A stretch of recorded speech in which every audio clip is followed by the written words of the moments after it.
Alors attention, le Made in France, l'artisanat local et l'excellence, on en parle aussi avec Nathalie Schran-Guillerma. Et dis donc, aujourd'hui, je trouve que tu as un petit côté Stromae.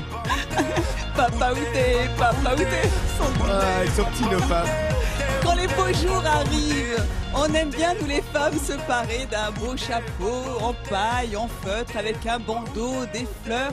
Et ici, à Mougins, nous avons rencontré une modiste qui déborde d'idées créatives. Tous ces couvre-chefs sont faits à la main, sur mesure et surtout dans le respect d'un savoir-faire traditionnel.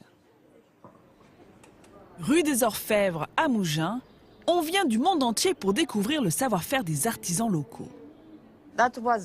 C'était le chapeau qu'utilisaient les femmes qui cueillaient le jasmin dans les champs. Denise est modiste. Elle aime raconter l'histoire des couvre-chefs qu'elle confectionne entièrement à la main et dont les touristes raffolent. Au milieu de ces élégantes créations, cette femme, venue de Dallas, a flashé sur ce modèle typiquement mouginois. C'est bon. Combien d'argent? 250. 250. 250 €, une belle somme. Mais l'américaine n'hésite pas un instant. Je le prends. OK. Je n'ai pas hésité, c'était vraiment le chapeau que je voulais. La cliente américaine recoiffée à la provençale, Denise retourne devant son plan de travail. En la voyant à l'œuvre, on comprend pourquoi les Mouginois la surnomment Madame Chapeau. Telle une fée qui aurait troqué sa baguette contre un fer à repasser, elle transforme de manière un peu magique cette paille difforme en un couvre-chef original. Le tout en seulement quelques minutes. Et voilà le travail. Mais il est marrant celui-là. Tout ça pour une cliente qui voulait un chapeau pour voyager qui soit plat. Mais la pratique est plus difficile qu'il n'y paraît. Et j'ai fait ce chapeau devant vous en l'espace d'une demi-heure. Mais en fait, il m'a fallu quand même presque 20 ans pour arriver à un tour de main. Parce que c'est un travail extrêmement minutieux. Un travail minutieux demandant aussi de s'adapter aux différentes matières premières. Denise va entamer un nouvel ouvrage, la confection d'un chapeau en feutre. Son objectif premier, former la calotte. Autrement dit, donner une jolie forme bombée au tissu en le plaquant sur ce morceau de bois arrondi. Mais avant, Denise doit gorger le futur couvre-chef de vapeur d'eau. C'est une alliée. Sans vapeur, je ne pourrais rien faire. Il faut que la vapeur traverse, en fait. Quand elle commence à traverser, c'est que c'est malléable. Maintenant que le tissu est bien humidifié, les mains de la chapelière peuvent enfin opérer.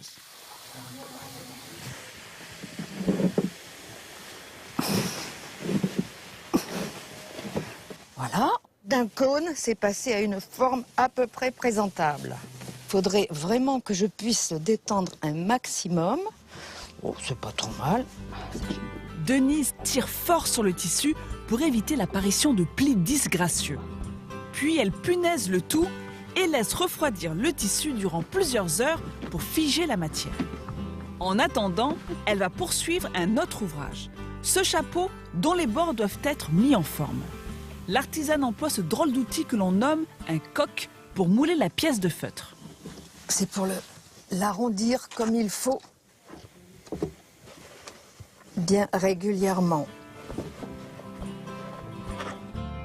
Pour que le couvre-chef ait un beau galbe, il faut étirer l'extérieur du tissu.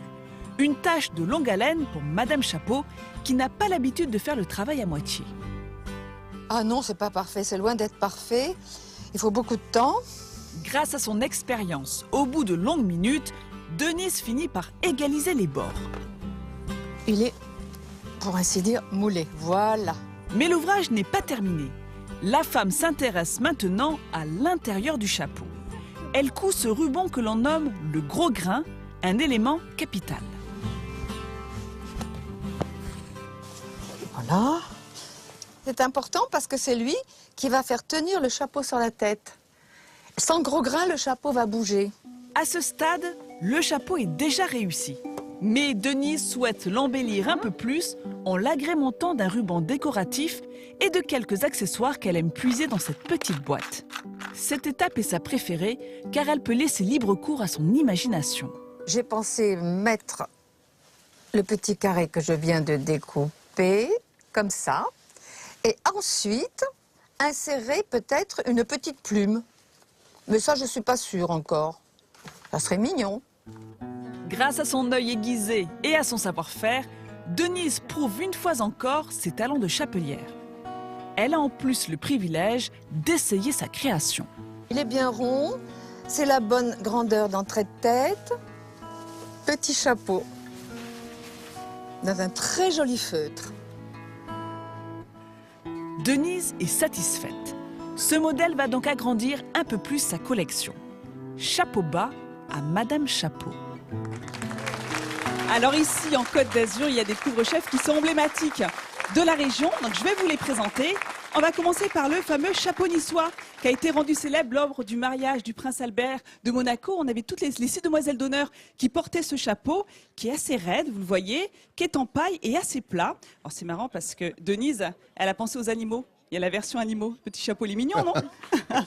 Donc je vous ai dit, c'est un chapeau qui est assez raide. À la différence de la capeline ici, qui est beaucoup plus souple. On le voit au niveau des bordures qui ondulent. Alors c'est vraiment un très beau chapeau également. Il existe en feutre, en paille. Et ce que j'aime, c'est vraiment cette petite vague qui vous cache la moitié du visage. C'est très sexy.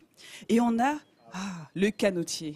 À la saison des prunes, on y vient canoter. Et le soir, à la brune, boire un aligoté. Pardon. Je vous dis, elle est Marcel chanteuse Amont, on vous aujourd'hui. dit un Alors petit là, non, bonjour. c'est très beau.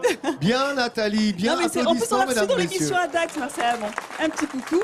Alors, ce canotier, il doit son nom au rameur sur la Tamise, fervent de canotage pour se protéger. Mais surtout, il a été rendu célèbre par les impressionnistes et notamment le peintre Auguste Renoir avec son fameux tableau Le déjeuner des canotiers. La guitare électrique ne rentre pas chez Renoir. Non, j'arrête. Je vous promets que j'arrête. Et aussi, c'est le chapeau des stars du musical, Fred Astaire, Maurice Chevalier. Et tout ce travail, eh bien, c'est le travail, vous l'avez vu, pardon, de Denise Taillefer, qui est à côté de moi, avec, j'adore, regardez ce petit décor de tête en plume de perroquet. J'adore son travail, voilà. Donc, on vous mettra tout sur france3.fr.